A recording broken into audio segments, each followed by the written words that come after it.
Live. Okay, YouTube is up.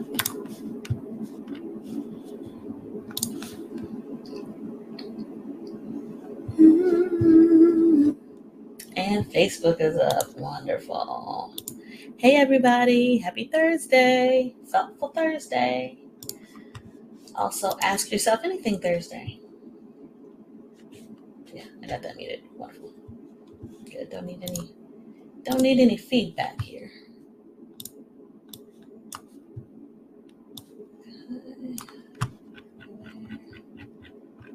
Wonderful. There we go. We are cooking with gas, as they say. Wonderful, wonderful, wonderful. Okay. Happy Thursday. Thoughtful Thursday. Ask yourself anything. Thursday or really any day.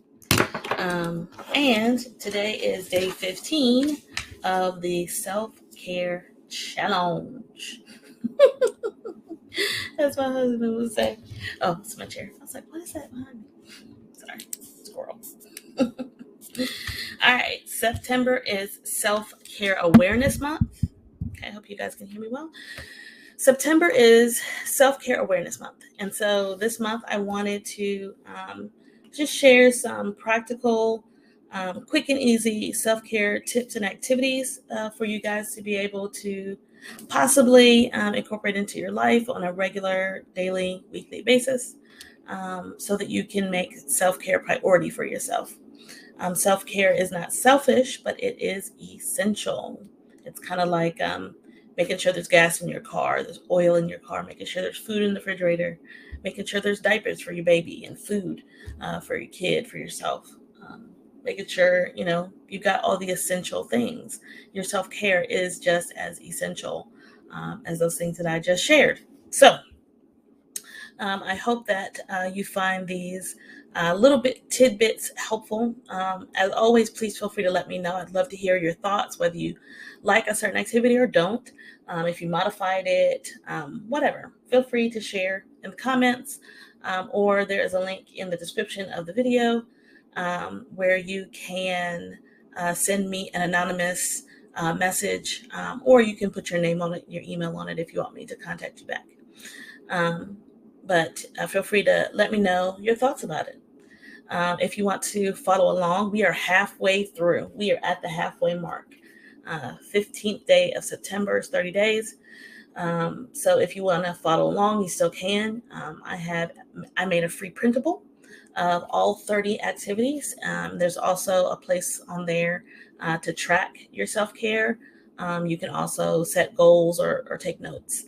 And you can use it whenever you want to. You can use it for this month or another month. You can shift it. You may just have to add a day for the 31st if you use it for a month with 31 days.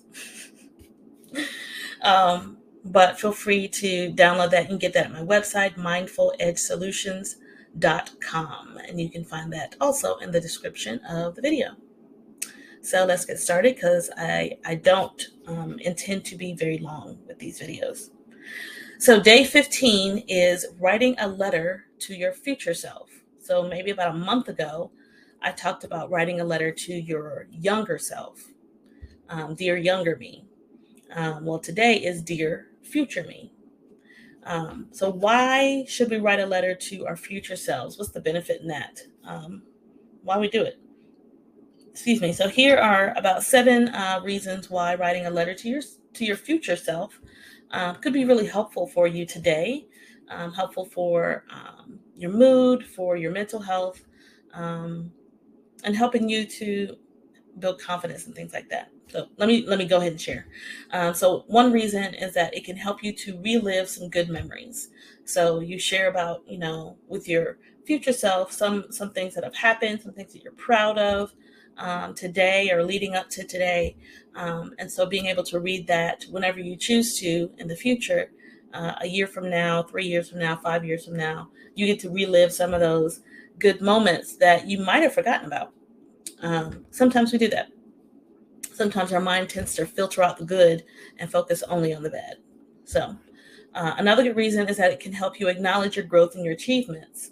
Um, so you can take that moment while writing the letter to be mindful and aware of, what have I done this year that I'm proud of? What have I done this year that has been that represents my growth, that represents something that I've achieved, that maybe I've been wanting to achieve for a very long time. Another benefit to writing to your future self is that it helps you to declutter your mind. So it helps you to think about those things you've achieved, think about those goals that you've met, growth that you've done, and it helps you to kind of dump those things out.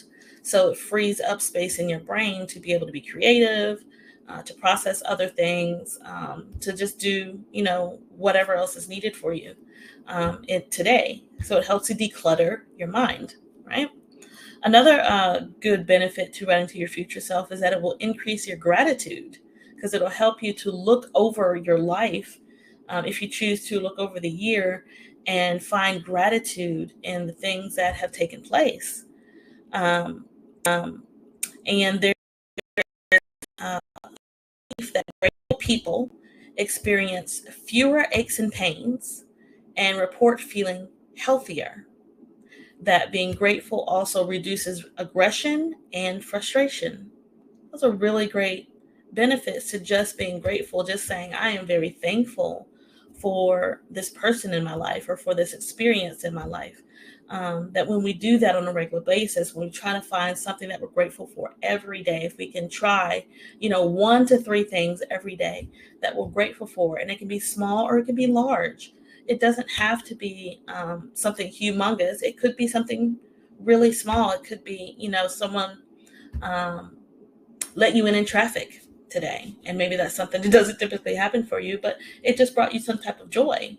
That could be something you're grateful for today. It could be you're grateful that your kid got over their cold today. You could be grateful that they got good grades today in school. It doesn't have to be huge. And it doesn't have to be what everyone else thinks it is. So it could be something like your kid has good grades in school. One person might say, well, that's not a big deal, but it might be a big deal to you and to your kid, depending on the history, right? So it doesn't matter what other people think about it. What matters is, are you grateful for that thing? And if you are, and if you practice gratitude daily or regularly, it can help you to feel healthier. It said you can experience fewer aches and pains just by just writing this letter to your future self, because you're sitting down and you're kind of looking at God's view, and you're able to see something different that maybe you didn't see in the moment. Maybe you didn't see whenever that experience happened. But as you reflect on it and as you try to share it with your future self in this letter, you start to see things in a different and hopefully a more positive way.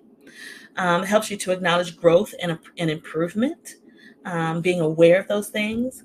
You get to see your words with new eyes. So you might write this letter to your future self and you might want to read it a year, 2, 3 years later, now, because you've got 1, 2, 3 years of more life experience that you've had that's going to change the way you view things, experience things. And so it helps you to be able to see your experiences as well as the things that you've shared with fresh new eyes, sense of awareness of where you were today as opposed to where you're going to be then. It can help you to manifest your destiny. So there's a quote, the best future is the one I create. But I like the scripture, death and life is in the power of the tongue. So that helps you to see that the things that we say out of our mouth, we can make those things happen. So if we continue to speak negative things into our life, into our experiences, into the people that we love, we can eventually start seeing those things manifesting in our lives. And it's better for us to speak positive things because God has given us power in our mouth.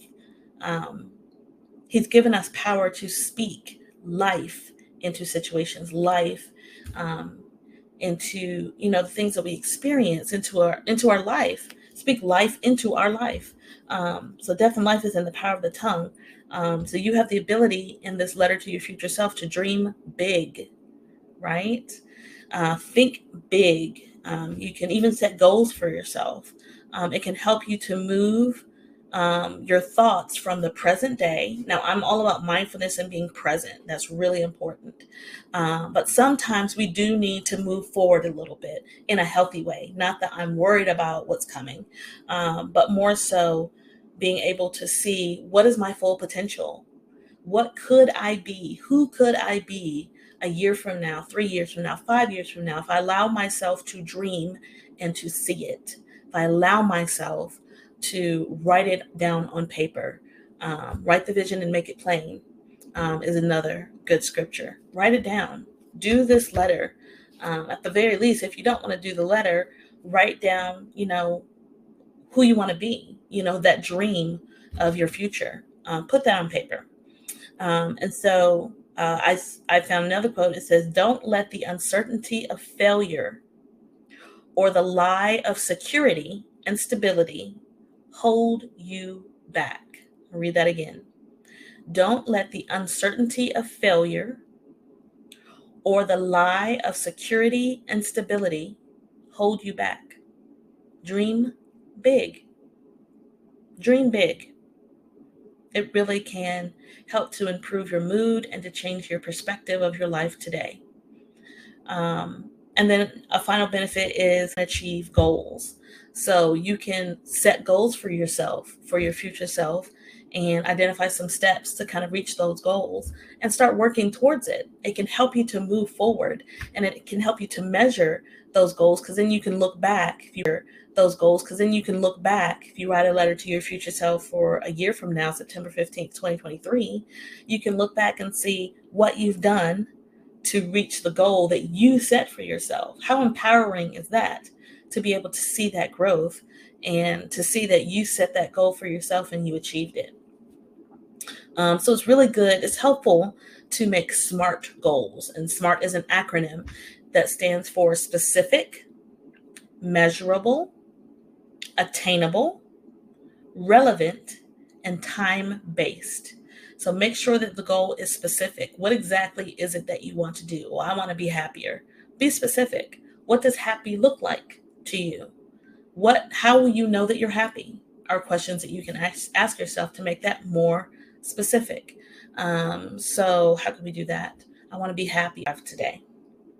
Right? That's one way of being more specific.